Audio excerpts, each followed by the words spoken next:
আজকে এখানে কিছু বেগুন হারভেস্ট করা হলো, তারপরে পুঁই শাক হারভেস্ট করা হবে। এই যে পুঁই শাক, তারপরে এই যে লাউটাও হারভেস্ট করা হবে, কিছু করলা হারভেস্ট করা হবে। তো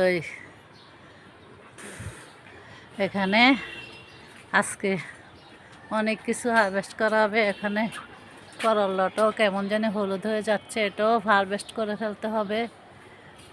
আর এখানে আজকে কালকে অনেক বাগানে কাজ করেছি। আজকে এই যে কচু গাছগুলি কেটে ফেলে দেব, দেখি এটির মধ্যে কচু টচু হয়েছে নি, যদি হয় তারপরে ভালো, আর নাইলে এগুলি ফেলে দেব।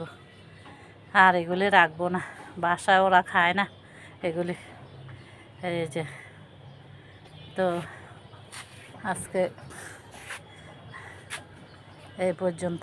তখন গাছে পানি টানি দিলাম, এই যে সব গাছে পানি টানি দিলাম, দিয়ে এখন কাজ করতেছি। এই যে আমার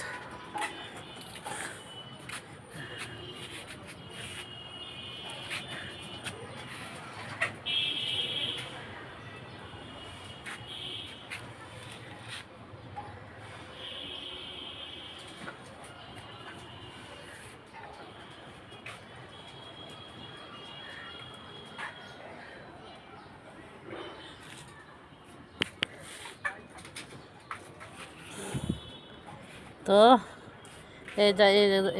এখান থেকে অনেকগুলি বেগুন হারভেস্ট করছি, এখন আবার হইতেছে আল্লাহর রহমতে। তো ভালো লাগলে লাইক, কমেন্ট, সাবস্ক্রাইব করবেন। আল্লাহ হাফেজ।